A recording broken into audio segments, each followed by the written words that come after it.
Hello and welcome to the Quiver channel. I am Jason, your host. So you're going to see soon-ish, maybe, depending on what happens, a new addition to my setup here. It's going to be the final piece of the safe room. I've always said about emulated games are okay. Emulations are a connection to our past as well. But to get the kind of connection where you're actually part of that past, then it's better to have the real thing. Like this, for instance, an original Spectrum 48K from 1982. But you've also got to balance it. I don't have infinite money. Money is always going to have to be budgeted. And this one failed. I'm still trying to figure out what exactly stopped working on it. But it no longer reads games, which absolutely sucks. Because this could take me back to 1982 when I'm playing the games on it. And now it can't. But original consoles, just like CRT monitors and TVs, are...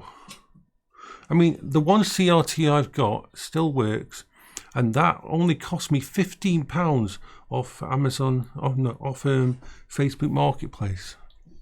I could justify that. They even brought it to my house for an extra £10. That was worth it.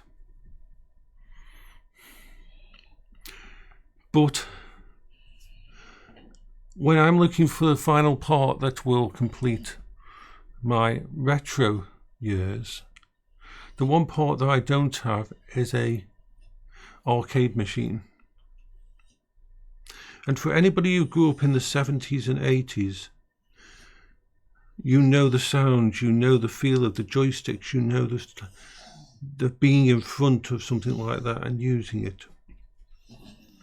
And for me, it is a time traveling experience, which takes me back to a better place, to an easier place, to a simple place.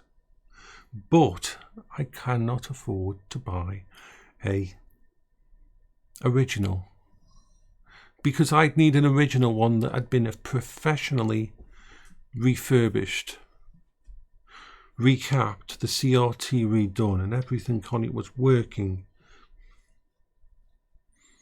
Because there isn't anybody in my area that I know who will fix them anymore. And I don't want to ever be in a situation where that happens. So the next best thing is to buy a modern version, with the games in, with the retro sounds, and with it's still an arcade machine, and it'll still take me back.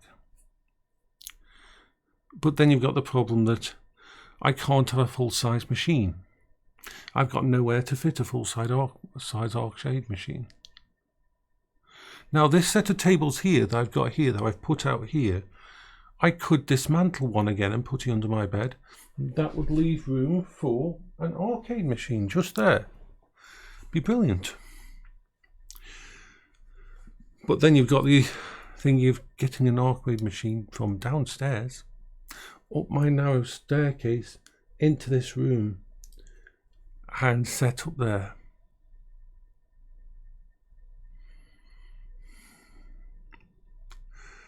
That would be a challenge. So I am edging towards the idea of what's called a bar top arcade machine, which would sit on that desk behind me. I'm not completely sold on it because I've got weeks and it's going to be planned out, and he'll be using some of the money from when I get a refund for the Pimax.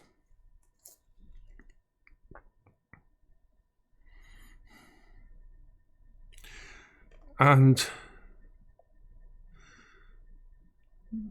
they will be packed with all the games possible.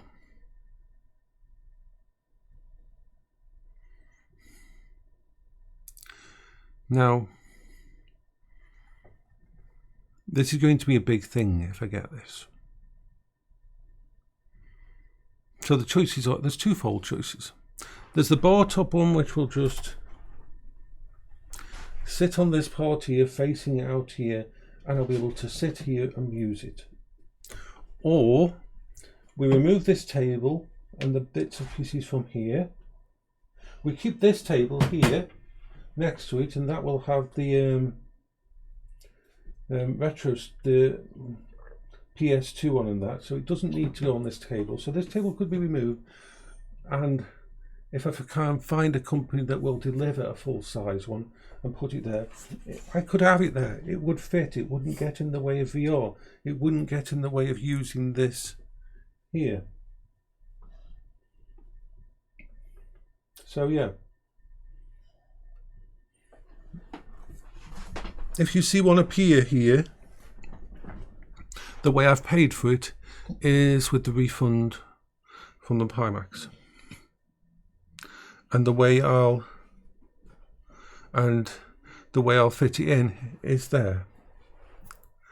And that will be like the final part.